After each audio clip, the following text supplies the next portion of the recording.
दशा माता व्रत वैवाहिक सुख, परिवार की रक्षा, संतान की दीर्घ आयु और दुर्भाग्य दशा से मुक्ति के लिए किया जाता है। मान्यता है कि यह व्रत करने से घर की नकारात्मक दशा दूर होती है, सुख समृद्धि आती है, पति की दीर्घ आयु होती है, जीवन में शुभ परिवर्तन आते हैं। यह व्रत विशेष रूप से चैत्र मास की कृष्ण पक्ष की 10वीं तिथि को किया जाता है। इस व्रत में कथा सुनना भी जरूरी होता है। आइए मैं आपको दशा माता की कथा सुनाती हूँ। प्राचीन समय की बात है। एक नगर में एक गरीब ब्राह्मण रहता था। उसकी पत्नी बहुत श्रद्धा से दशा माता का व्रत करती थी। उसकी भक्ति से घर में थोड़ी सी सही पर शांति बनी रहती थी। उसी नगर में एक धनी महिला भी रहती थी, पर उसे व्रत पूजा में विश्वास नहीं था। उसने गरीब महिला का मजाक उड़ाया और कहा कि इन व्रतों से कुछ नहीं होता है। कुछ समय बाद गरीब महिला की दशा बदलने लगी। उसके पति को काम मिलने लगा, घर में सुख आने लगा। वही धनी महिला के घर अचानक दुख और संकट आने लगे। पति बीमार हो रहने लगा और धन नष्ट होने लगा। जब उसे अपनी गलती का एहसास हुआ तो उसने गरीब महिला से दशा माता व्रत की विधि पूछी। सच्चे मन से व्रत किया और माता से क्षमा मांगी। माता दशा ने उसकी बिगड़ी दशा को भी सुधार दी। इससे हमें यह पता चलता है, श्रद्धा और विश्वास से किया गया व्रत जीवन बदल देता है। आइए मैं आपको दशा माता की पूजा की विधि भी बताती हूँ। सबसे पहले हम पूजा की सामग्री लेंगे। पीली मिट्टी या गोबर से बनी दशा माता की प्रतिमा, कच्चा सूत में 10 गांठ बांधना, रोली, अक्षत, हल्दी, धूप, दीप, फूल, गुड़, चने या फल, जल। पूजा की विधि में हमें क्या क्या करना चाहिए। प्रातः स्नान कर साफ कपड़े पहनना चाहिए। घर के आंगन या मंदिर में दशा माता की स्थापना करें। प्रतिमा पर कच्चा सूत 10 बार लपेटें। रोली, अक्षत, फूल, धूप, दीप अर्पित करें। दशा माता की कथा सुने या पढ़ें। माता से परिवार की सुख शांति की प्रार्थना करें। अंत में प्रसाद बांटें। इस व्रत का बहुत ही महत्वपूर्ण महत्व होता है। यह व्रत भाग्य सुधारने वाला माना जाता है।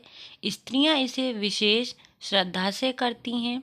पीढ़ियों से चली आ रही लोक परंपरा है। इस व्रत में 10 दिन की 10 कथाएं सुनने का भी महत्व होता है। आइए मैं आपको 10 कथाएं सुनाती हूँ। दशा माता की कथाएं क्षेत्र अनुसार राजस्थान, गुजरात, मध्य प्रदेश, उत्तर भारत अलग अलग नामों और रूपों में कही जाती हैं। जिसमें पहली कथा है दरिद्र ब्राह्मणी की कथा। एक गरीब ब्राह्मणी दशा माता का विधिवत व्रत करती है। माता की कृपा से उसके घर में धन, अन्न और सुख लौट आता है। श्रद्धा और नियम से किया गया व्रत दरिद्रता दूर करता है। दूसरी कथा हमारी 7 बहुओं की है।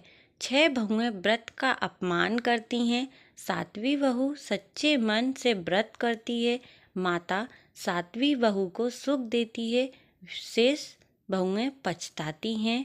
इससे हमें पता चलता है अहंकार छोड़कर भक्ति करने से ही फल मिलता है। तीसरी कथा हमारी राजा और रानी की दशा परिवर्तन करना।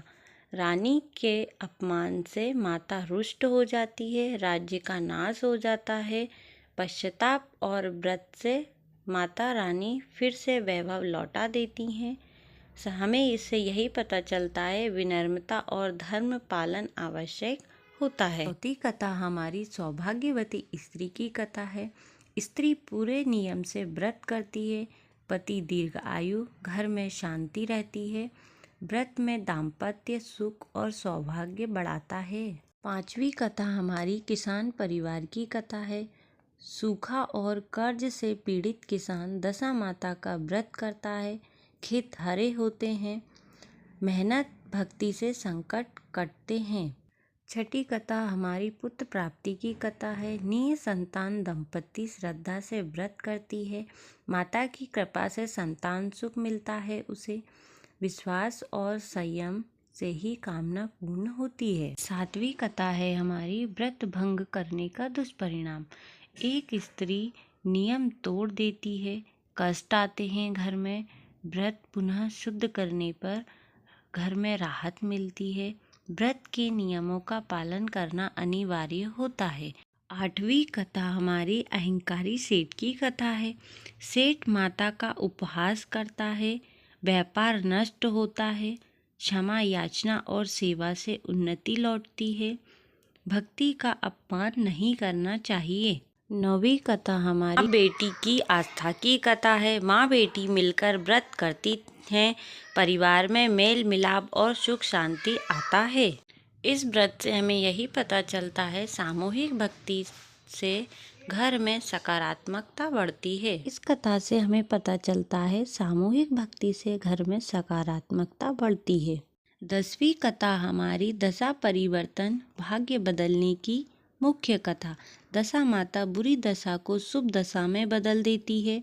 जब भक्त सच्चे मन से व्रत करता है, जीवन की कथा भक्ति से बदल सकती है। इस कथा से हमें यही पता चलता है कि जीवन की दशा भक्ति से बदल सकती है। दशा माता का व्रत हमें कब और क्यों करना चाहिए? चैत मास मतलब मार्च अप्रैल 10 या 15 दिन चैत्र अनुसार होता है। यह उपवास क्यों किया जाता है? दरिद्रता का नाश होता है, सौभाग्य, घर में ग्रह शांति, व्यापार रोजगार में उन्नति होती है। इस व्रत के मुख्य नियम: सात्विक भोजन, कथा श्रवण, दशा माता का पूजन और धागे में गांठ बांधना। दशा माता आपके घर में सुख समृद्धि बनाए रखे। राधे राधे। जय श्री कृष्ण।